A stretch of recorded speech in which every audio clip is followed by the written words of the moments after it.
Alors, dans cet atelier, on a tout d'abord posé ce qui constituait la base du parc. Donc, tout d'abord, on a positionné tout cet endroit-là qui concerne les réserves de biodiversité et qui doit être préservé et conservé. Donc, tout ce qui est assuré en vert ici.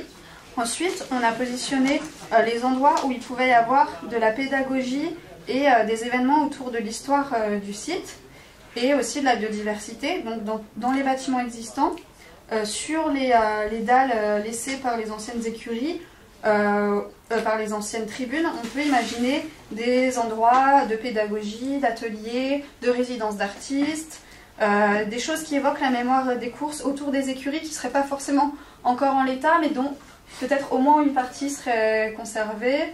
Voilà, toute cette histoire-là qui serait présente ici, donc plutôt pédagogie ici. Ensuite, on s'est beaucoup questionné sur le devenir aussi au début de cet endroit-là, où il y a l'Adréal actuellement.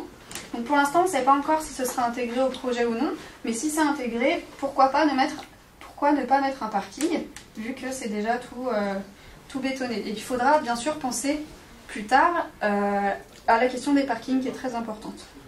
On a positionné les accès, donc 4 accès principalement, à chaque coin du parc, qui doivent être bien accessibles par les personnes à mobilité réduite.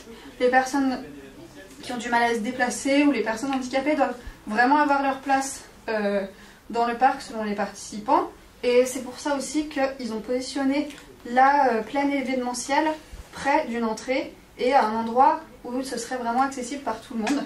Dans cette plaine événementielle, il y aurait beaucoup d'événements, comme son nom l'indique, et des choses autour de la sculpture, de la mémoire des courses, du cinéma en plein air, voilà.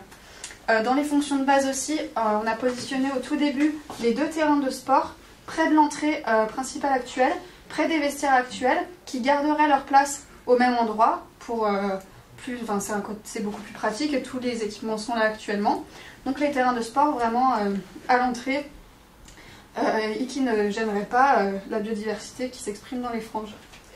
Et toutes les activités sportives seraient regroupées dans cet espace-là pour que vraiment il y ait l'ensemble de ces activités à cet endroit-là.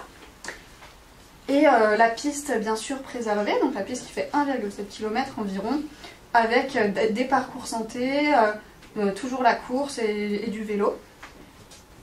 Ensuite, sur la dimension un peu plus forte du parc, la dimension d'agglomération, ce qui ferait qu'on vient sur le parc, il y a eu des petites divisions dans le groupe.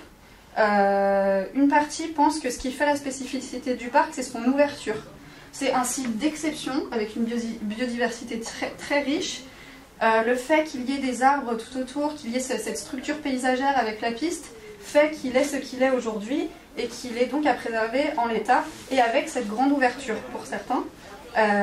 Donc pour beaucoup, il faut conserver cette ouverture, ne pas planter, ne pas mettre plus d'arbres, ne pas mettre trop de choses en hauteur et laisser la nature un petit peu s'exprimer aussi au milieu, ici, là où il y a les terrains de sport actuellement.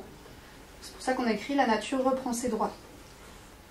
Et pour d'autres, ce qui n'est pas en contradiction avec ce que je viens d'expliquer, forcément, ce qui peut être complémentaire avec tout ça, on a la possibilité d'avoir des espaces autour du jardinage, de la cueillette, de la culture, pour une surface qui n'est pas encore du tout déterminée, mais avoir un endroit autour de l'alimentation, de la pédagogie à l'alimentation aussi, un endroit sur la culture et sur le jardinage en milieu urbain.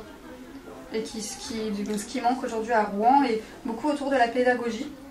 Indépendamment de ça, on a beaucoup parlé de pédagogie, et vraiment d'avoir des endroits où on apprend aux enfants ce que c'est que la biodiversité, mais aussi, pourquoi pas, l'alimentation. Mais pour revenir au petit débat qu'il y a eu aussi à ce sujet-là, au sujet de la culture, pour certaines personnes, ça n'a pas vocation à être sur l'hippodrome.